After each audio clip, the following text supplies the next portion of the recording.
इस अमायन क्षेत्र के उपस्थित मेरी समस्त जनता जनार्दन नहीं, मेरे परिवार के सदस्यगण जो यहाँ मौजूद हैं,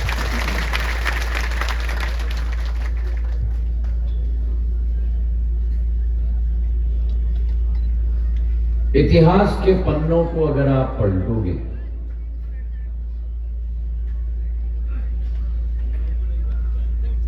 ये भिंड क्षेत्र केवल एक ऐतिहासिक क्षेत्र नहीं रहा। गोहद से लेकर, भिंड से लेकर लाहर की बात करो, मेहगांव की बात करो,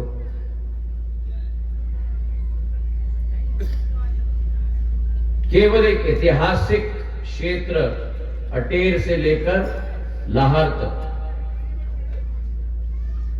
लेकिन एक ऐसा क्षेत्र रहा है जिसका एक हृदय का एक लगाव सदैव सिंधिया परिवार के मुखिया के साथ रहा है।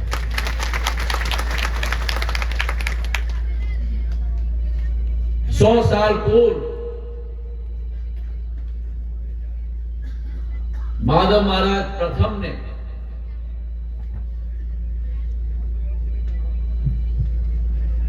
और उस समय किसी की कल्पना नहीं होती थी, लेकिन 100 साल पूर्व माधव महाराज प्रथम ने, जब आवागमन की सुविधाएं नहीं होती थी, ग्वालियर और भिंड के बीच में नैरो गेज की लाइन लगाकर ट्रेन की सुविधा दिलवाई थी। उस जमाने में ये बड़ी बड़ी गाड़ियां नहीं होती थी, बैलगाड़ी होती थी। और उस जमाने में किसान उसी ट्रेन के जरिए अपना अनाज भी ग्वालियर के मंडी तक ले जाता था बेचने के लिए। माधव महाराज किसान को अन्नदाता कहलाते थे। समूचे भिंड जिले में जितनी भी सिंचाई की परियोजनाएं हैं, उस जमाने में माधव महाराज ने सारे बांध और सिंचाई की परियोजनाएं बनाई थी, क्योंकि अन्नदाता खुशहाल तभी ग्वालियर स्टेट खुशहाल हो सकती थी। प्राथमिक सोच अन्नदाता की सदैव रही, किसान को पर्याप्त मात्रा में सिंचाई मिले, किसान को पर्याप्त मात्रा में आवागमन की सुविधा मिले, किसान को पर्याप्त मात्रा में अपने फसल का दाम मिले, और किसानों के लिए 1905 में ग्वालियर में पूरे देश का सर्वप्रथम पशु मेला का आयोजन किया था। 100 एकड़ की भूमि पर, जो आज मेला ग्राउंड कहलाता है, तो एक विस्तृत चित्र अधोसंरचना का, विकास का, प्रगति का, सदैव वो संबंध सिंधिया परिवार का इस भिंड जिले के साथ रहा है।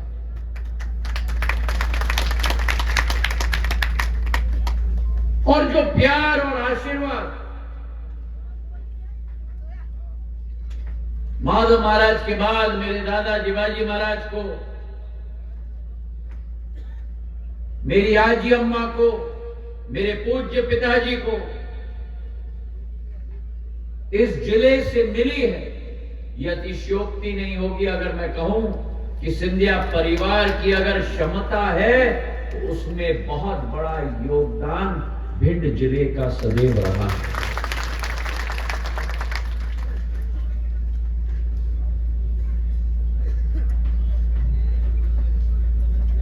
इस समूचे भिंड जिले में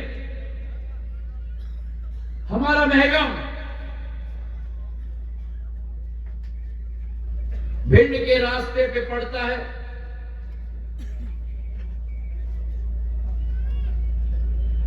और ये महगांव क्षेत्र 2 block, Mahgaon block, road block, और इन दोनों ब्लॉकों के बीच में मेरा रामायण।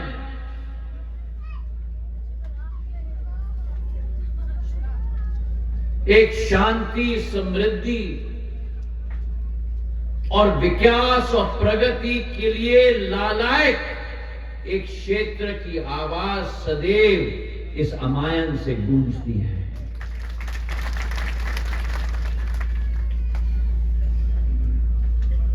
मेरे पूज्य पिताजी ने इस क्षेत्र का विकास किया है।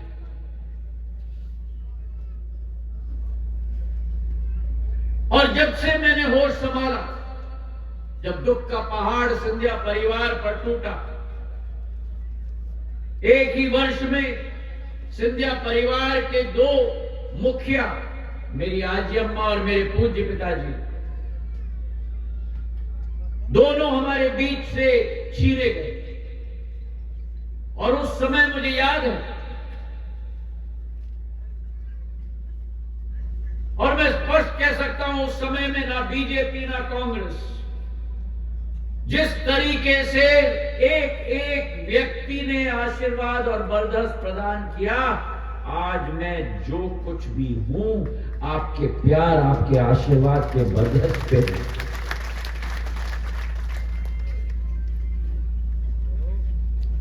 और इसलिए ये जुनून है, ये जुनून है राजनीति करने की नहीं, क्योंकि राजनीति केवल एक माध्यम है। हमारा लक्ष्य राजनीति नहीं होना चाहिए, हमारा लक्ष्य जनसेवा होना चाहिए, और राजनीति केवल एक माध्यम होनी चाहिए उस लक्ष्य की पूर्ति करने के लिए। नेता आएंगे, नेता जाएंगे, लेकिन आप और हम किसको याद रखते हैं? आप और हम उसी को याद रखते हैं जो हमारे दिमाग को छूता नहीं, लेकिन जो हमारे दिल को छू जाता है।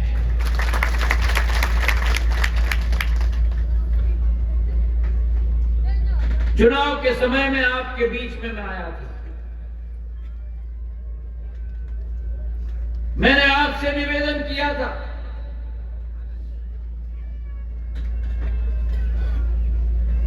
ओपीएस भदौरिया जी ने आपकी पूर्ण सेवा की, कार्यकर्ता के रूप में, विधायक के रूप में, मंत्री के रूप में।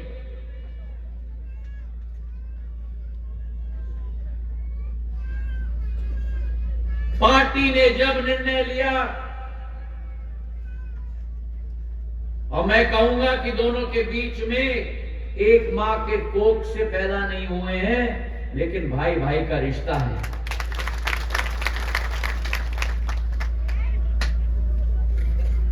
राकेश शुक्ला जी को जब रणभूमि में उतारा,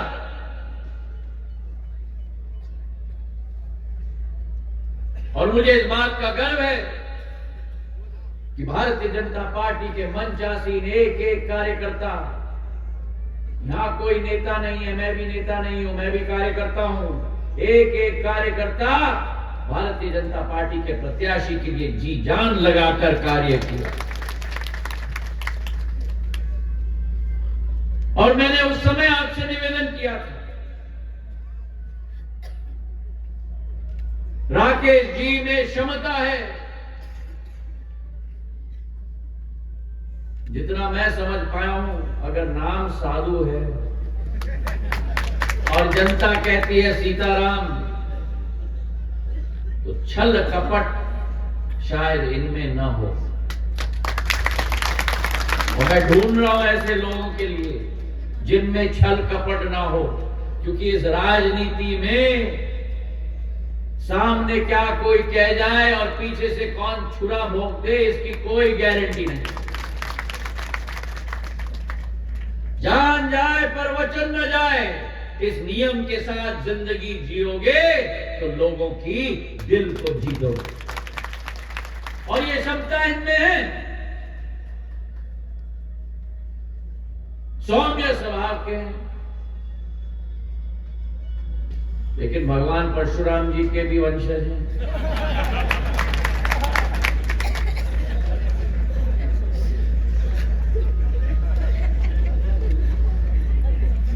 और भगवान परशुराम जी में वो क्षमता थी असीम प्यार, असीम न्याय, असीम कृपा की। लेकिन अगर किसी ने कुछ गलत किया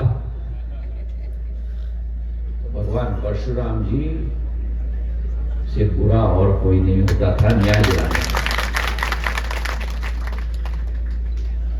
और मुझे इस बात की खुशी है कि मुझे एक ऐसा साथी मिला है। जितनी जिज्ञासा आपकी है, जितनी मनोकामना आपकी है, उतनी भी आशा अभिलाषा मुझे इनसे है। मैं एक बहुत भावनात्मक आदमी हूं। कोई लोग कहते हैं कि मैं बेवकूफ हूं क्योंकि मैं दिमाग से नहीं काम करता, मैं दिल से काम करता हूं।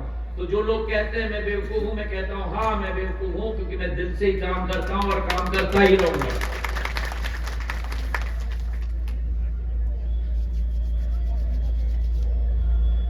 राकेश जी में वो क्षमता है और इन्होंने ठीक कहा, ओपीएस जी ने भी ठीक कहा। मुझे नहीं लगता, शायद मैं गलत हूं, मुझे ठीक कर देना आप, पर 70 सालों में 75 वर्षों में शायद मैगांव को कभी मंत्री मिला हो। आपने ओपीएस भदौरिया जी को अपना पूर्ण आशीर्वाद दिया। प्रधानमंत्री नरेंद्र मोदी जी और गृह मंत्री अमित शाह जी और राष्ट्रीय अध्यक्ष नड्डा साहब ने इनको राज्य मंत्री बनाकर आपकी सेवा के लिए तैनात किया। और मुझे बड़ी खुशी है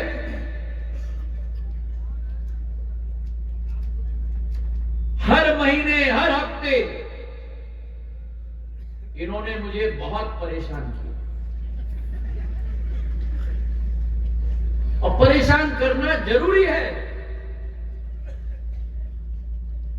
क्योंकि जो व्यक्ति परेशान मतलब प्यार की परेशानी, विकास की परेशानी, क्योंकि जो व्यक्ति परेशान करता है उसी व्यक्ति का विकास और प्रगति का काम होता है। मैं भी जब सांसद था मैं मंत्रियों को बहुत परेशान था कि भैया इसका काम कर दो, पीछा छोड़े। ओपीएस जी ने अमायन की आपकी हर ख्वाहिश को पूरी करने की कोशिश की। अमायन को तहसील बनाया, यहां स्टेडियम की स्वीकृति दी, बड़े बड़े सड़कों की स्वीकृति दी, जो पुल क्षतिग्रस्त हो गया था 25 करोड़ के पुल की स्वीकृति दी, सीएम राइस स्कूल बनवाए। आज वो विरासत, आपकी विरासत, विकास की विरासत, प्रगति की विरासत आज सीताराम जी के हाथों में।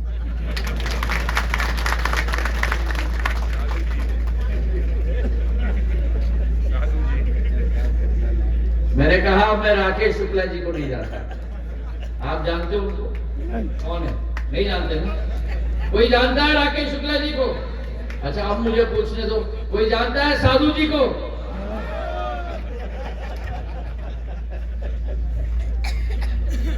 अब वो विरासत संभालने की जिम्मेदारी राकेश जी की है, और राकेश जी के साथ मेरी भी है, और ओपीएस भदौरिया जी की भी है, और संध्या राय जी की भी है। और हम सब के सब, हमारी जिला पंचायत अध्यक्षा कामना जी भी हैं, हमारे पूर्व सांसद भागीरथ जी भी हैं, हम सबकी संयुक्त जिम्मेदारी है। आप अकेले नहीं हो साधु जी, आपके पीछे आपके अनेक अनुयायी हैं, सब आपके साथ खड़े हैं। और मैं बता दूं, आपके पीछे खड़े नहीं हैं, ज्योतिरादित्य सिंधिया आपके आगे खड़ा है, आपकी हर मदद के लिए तैयार है।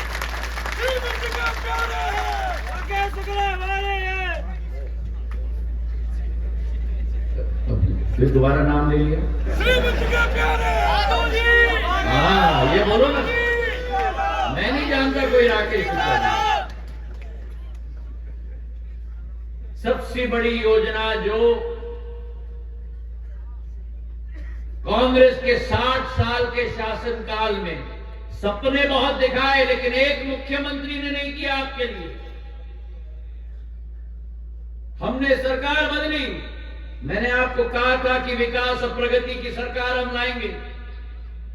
डबल इंजन की सरकार प्रधानमंत्री नरेंद्र मोदी जी की और प्रदेश में शिवराज सिंह चौहान जी की।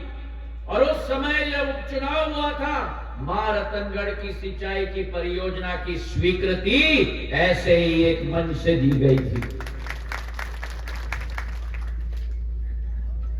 इस मंच पर इमरती देवी जी बैठी हैं। डबरा को प्रभावित करेगा, गोहद को प्रभावित करेगा, लाहौर को प्रभावित करेगा, सियोड़ा दतिया को प्रभावित करेगा, गोहद मैगांव को प्रभावित करेगा। ये एक ऐसी योजना है जिसकी कल्पना भी हम लोग नहीं कर सकते थे। अगर संभव हो पाया है तो डबल इंजन की सरकार के जरिए संभव हो पाया है। 1600 करोड़ रुपए की योजना, 22,000 हेक्टेयर सिंचित होंगे। जिस मध्य प्रदेश में 60 साल में कांग्रेस ने केवल 6.5 लाख हेक्टेयर सिंचित किया था, 18 साल बीजेपी की सरकार में 46 लाख हेक्टेयर भूमि सिंचित हो गई है सिंचाई के साथ। और उसमें इसका 22,000 और भी आप जोड़।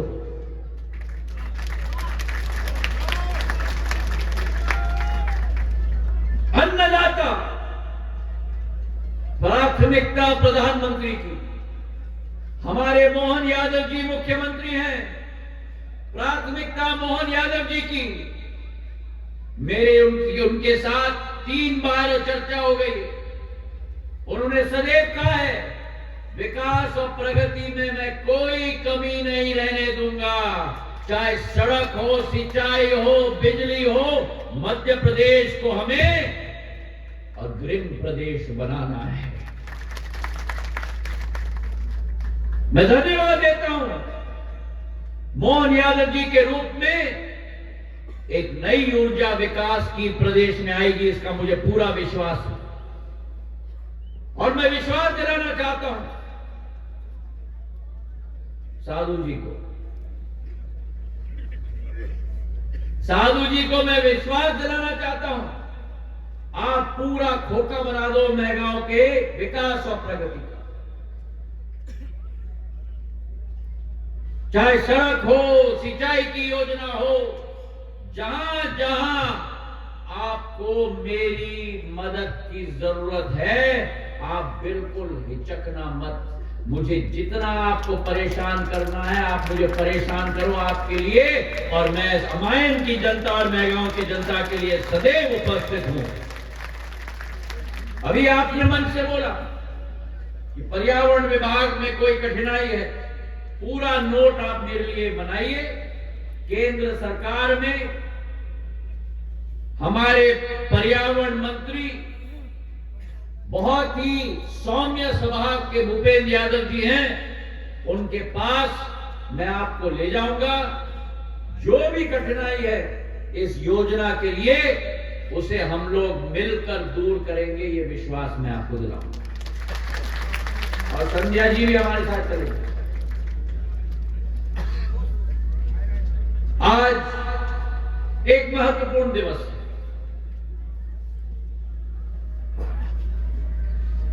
हमारे सामने विकसित भारत संकल्प यात्रा की गाड़ी आई है।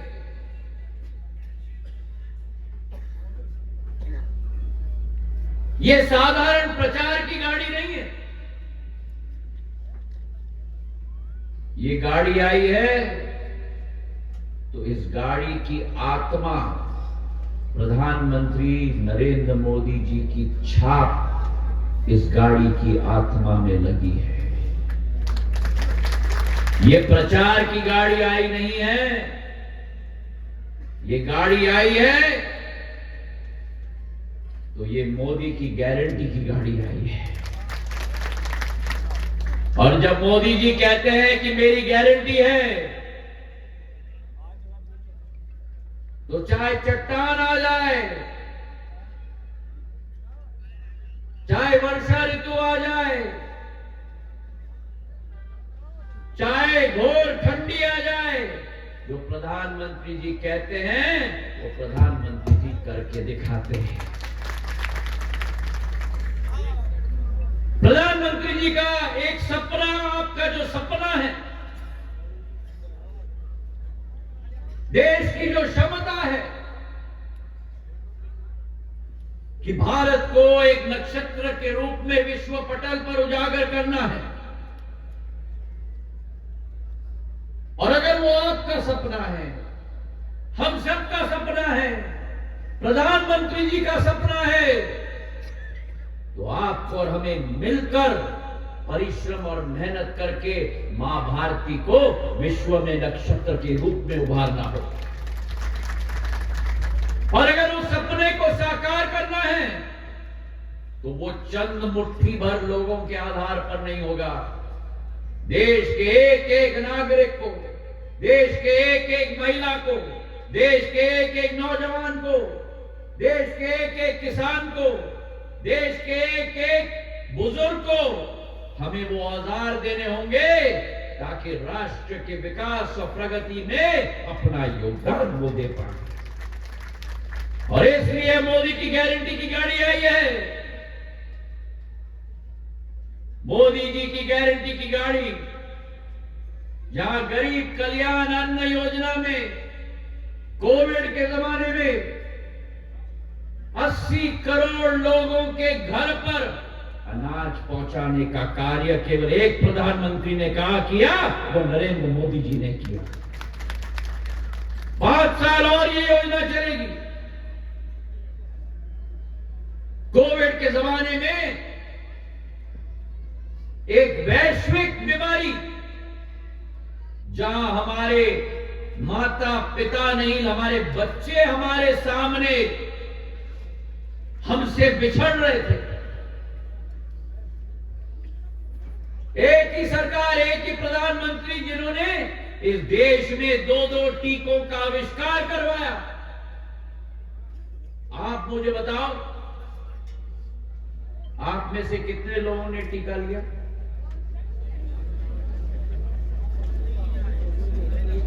आपने नहीं लिया? आपने नहीं लिया? टोपी पहनने वाले दादा, हाँ। और आपने एक टीका लिया या 2? और एक चीज बताओ मुझे, 2 टीके लिए कितने पैसे लगे?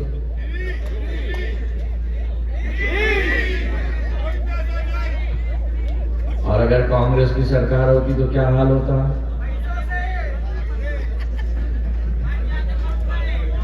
220 करोड़ टीके लगे पूरे देश में। 220 करोड़। 1 रुपया एक नागरिक से नहीं लिया। पूरा वाहन भारत सरकार, नरेंद्र मोदी जी के नेतृत्व में भारत सरकार ने अपनी जनता की सुरक्षा अपने आप की।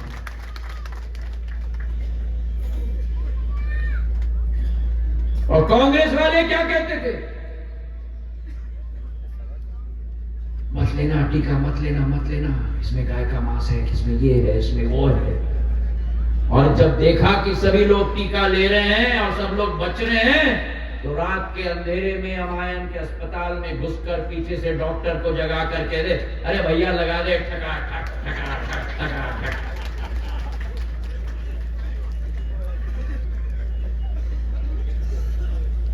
बहरूपी लोग हैं।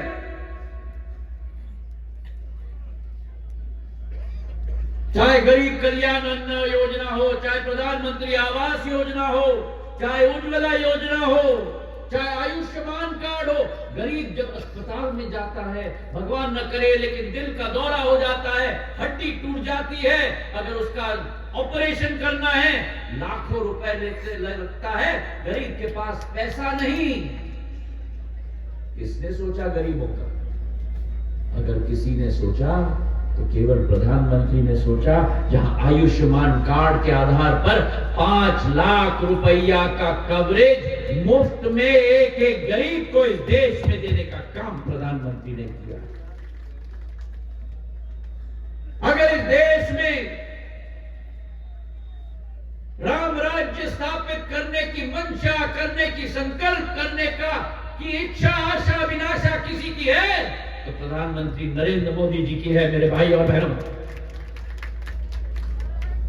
और मुझे इस बात की खुशी है कि 50 दिन में मोदी की गारंटी की गाड़ी न्यामायन, रॉन और मेगांव ब्लॉक में मिलाकर करीब करीब 804 आयुष्मान कार्ड के धारकों को खोज के पंजीकृत करके उनके हाथ में कार्ड दिलवाया है।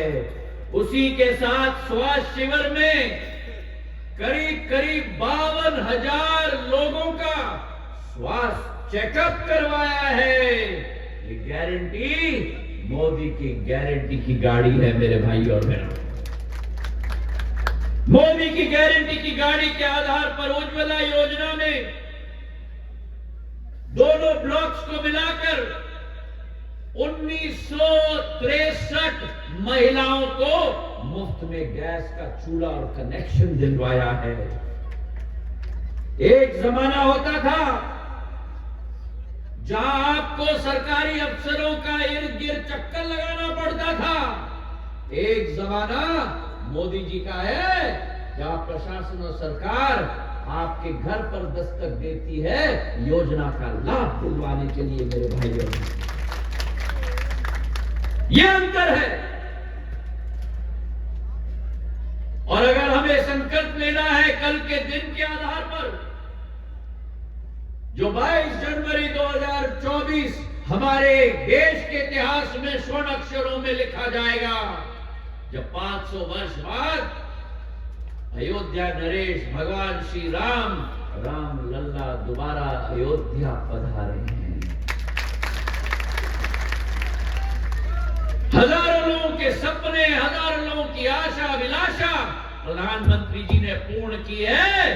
राम मंदिर स्थापित करके भगवान राम को दोबारा अयोध्या धाम में स्थापित करके, मेरे भाई और बहनों। तो बोलो मेरे साथ आज के दिवस पर, सियावर रामचंद्र की, सियावर रामचंद्र की, सियावर रामचंद्र की, भारत माता की, भारत माता की, भारत माता की। और हाथ उठाकर मुट्ठी बांधकर मेरे साथ संकल्प लो, तीसरी बार, तीसरी बार, तीसरी बार, तीसरी बार मोदी सरकार, तीसरी बार, तीसरी बार। और आखिरी बात मेरे बहनों के लिए, मेरा ड्रोन यहां है, नागर विमान मंत्रालय का ड्रोन है। प्रधानमंत्री जी का संकल्प है कि 2 लाख लखपति बहना हमें बनाना है। और उस योजना में 10,000 स्वयं सहायता समूह में से एक एक महिला को चुना जा रहा है। एक एक महिला को ड्रोन उड़ाने का प्रशिक्षण मुफ्त में दिया जा रहा है। एक एक महिला को 10 लाख का ड्रोन मुफ्त में दिया जा रहा है। एक एक महिला को ड्रोन की बीमा मुफ्त में दी जा रही है। एक एक महिला को पहला सरकारी कॉन्ट्रैक्ट वो ड्रोन उड़ाने के लिए दिया जा रहा है। मेरी महिला अब केवल लाडली लक्ष्मी, लाडली बहना, उज्ज्वला बहना हमारी बहना नहीं रहेगी। मेरी महिला नैमो ड्रोन दीदी बन जाएगी, पायलट बन जाएगी, मेरे भाई और बहनों। और प्रदर्शन के लिए मेरे साथ बाहर आए। धन्यवाद। जय हिंद, जय भारत।